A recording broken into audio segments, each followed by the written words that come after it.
ሰላም ውድ የንጋት ቢዩቲ ቤተሰቦች እንዴት ናችሁ?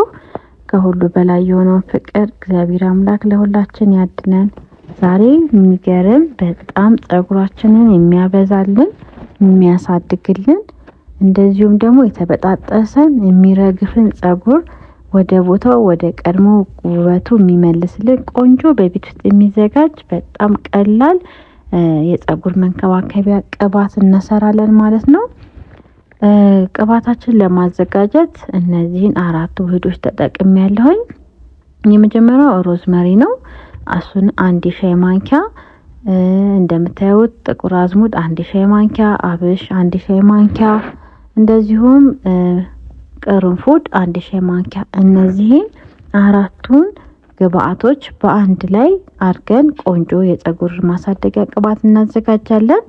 በጣም በቀላሉ ነው የምንሰራው። ይሄንን አንድ ላይ አድርገን እንፈጨዋለን። መፍጫ ካለን በመፍጫ አለዛም ደግሞ በሙቀጫ ሙቀጥ እንችላለን። ዋናው በደንብ ሲልምና ወይ ደግሞ ሲደቅ ከቅባቱ ጋር በቀላሉ የመዋሃድና የመገናኘት እንትኑ አቅሙ የበዛ ይሆናል ማለት ነው።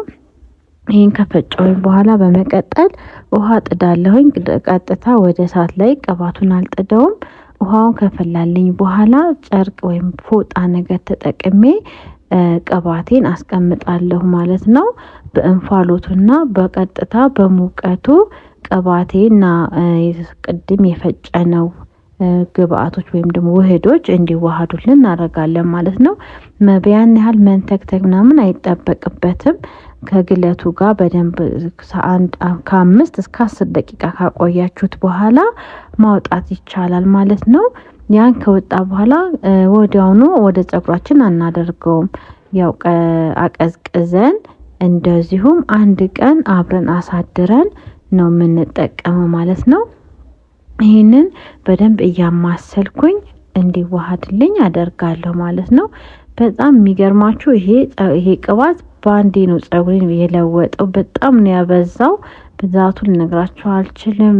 ርዝመቱን በጣም ነው የበዛው። እንደዚሁም በጣም ለደረቅ ጸጉር ወደ መካከለኛ ጸጉር ለመመለስ በጣም ነው የሚረዳው።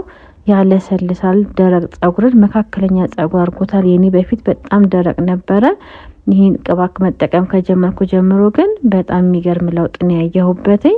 እናንተም ቤተሰቦቼ ብትሞክሩት ደስ ይለኛል። ለልጆችም ይሆናል፣ ለአዋቂዎችም ለሁሉም ስለሚሆን ቤታችሁ እየሰራችሁ በቀላሉ ጸጉራችሁን ብትንከባከቡት እላችኋለሁ። ለልጆች ያው በጣም ህፃናት ከሆኑ መጀመሪያ አለርጂ እንዳይሆንባቸው ሙከራ ታረጋላችሁ። ወደ ጆሮአቸው አካባቢ ላይ በትንሹ ቀብታችሁ እዛ ላይ የሽፍታ ምልክት ምናምን ከሌለ ጸጉራችሁ ላይ ማድረግ ትችላላችሁ ማለት ነው። ይሄው እንደዚህ እንደምታዩት 1 ቀን አሳድሬ በንጋታው እንደዚህ አጥልየዋለሁ ወደሚመቸኝ እቃ ላይ። እንደዚሁም ለመቀባት እንዲመቸኝ እንደዚች አይነት እቃ ካላችሁ ተጠቅማችሁ የተጋባ ማለት ነው እዛ ውስጥ አርጋችሁ ለመቀባት በቀላሉ ይመቻል። በእንደዚህ አይነት እቃ አርጋችሁ ወደ ጸጉራችሁ ላይ ማድረግ ነው። እና እንደዚህ እኔ አሁን 4 ቦታ ተሰርቻለሁኝ።